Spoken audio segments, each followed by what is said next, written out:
It occurred to me that in passing I read that the tallest mountain in the world from the base to the summit is actually not Everest. It's actually Mauna Kea.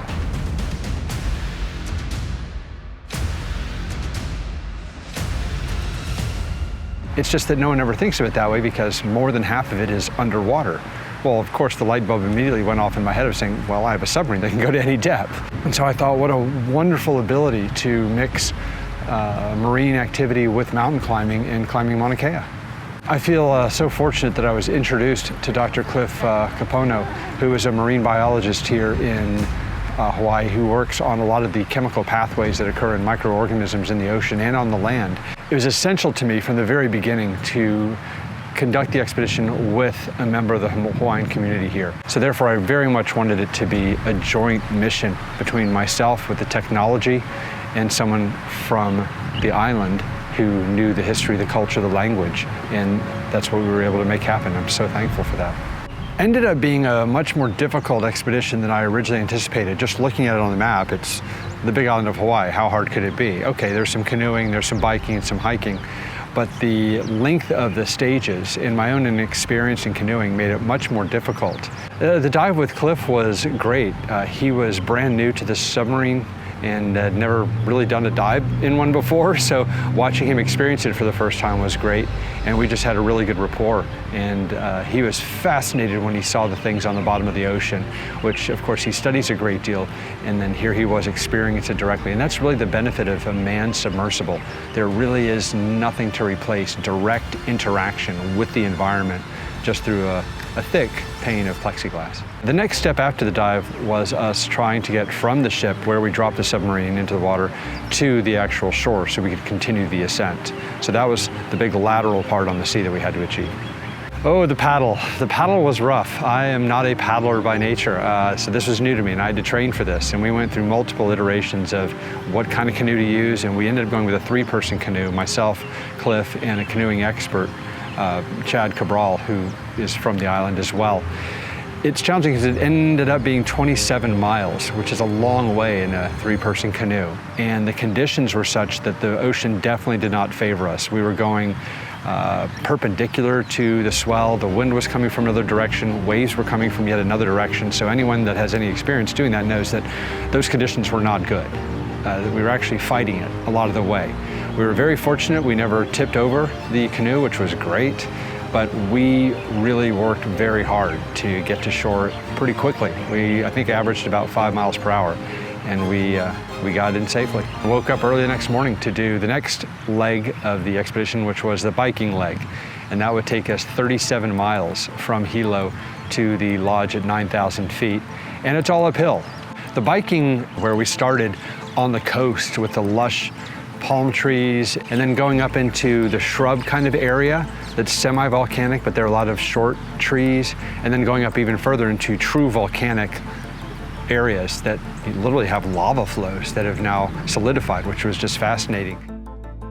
There is a location where you actually turn off the main highway linking the east and west coasts of the Big Island. There's an altar there, and it's traditional that before you go up Mauna Kea, one would make an offering and say a prayer there to, in some respects, ask permission to go up to the mountain. And so we did that, and Cliff had an offering and he allowed me to present it. He said that would be appropriate, and then he said a prayer, and then we backed away, never turning our back to the altar, and then we got on our bikes and proceeded up the mountain.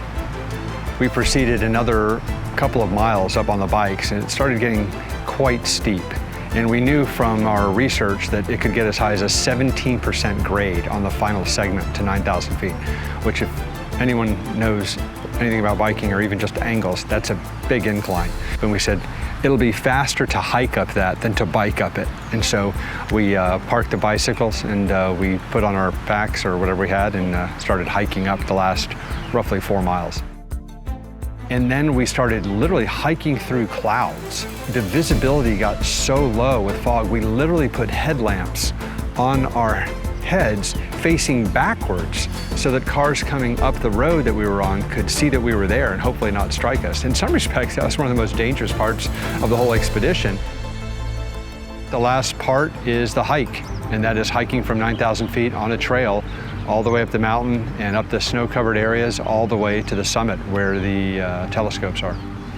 Yeah, so the way that day started was to put on my mountaineering gear. But, you know, the long underwear, the weatherproof pants, the pack, the poles, you know, and so I got all rigged up. And we were just continuing the philosophy of the climb, which was we were using no motorized transport after the sub. The first part of the trail was typical kind of mountain trail, you know, dirt, a lot more volcanic rock, and it was pretty steep. The steepest part was actually the first, 1,000 feet or so, but we were fresh, so we were able to power through it pretty quickly. After about the first 1,500 feet, we started seeing much more open expanses, a little bit less vegetation, and then off in the distance we could see snow. And that was a little bit of a surprise because Cliff even told me on the hike up that he was surprised to see snow. When we were climbing up the mountain, we were able to, turn around and we could see Mauna Kea, the other huge mountain here, off in the distance, and the big valley below. It was truly stunning, and then the clouds were below us. So we were not just walking in the clouds, but above them, and it was very scenic and very beautiful. We were hiking in this beautiful environment with snow. We could see Mauna Kea, but we could hear the boom of explosions and the rattle of machine guns from an army base and field artillery area that's near here. It appeared to affect Cliff quite deeply. You could hear the echoes of warfare.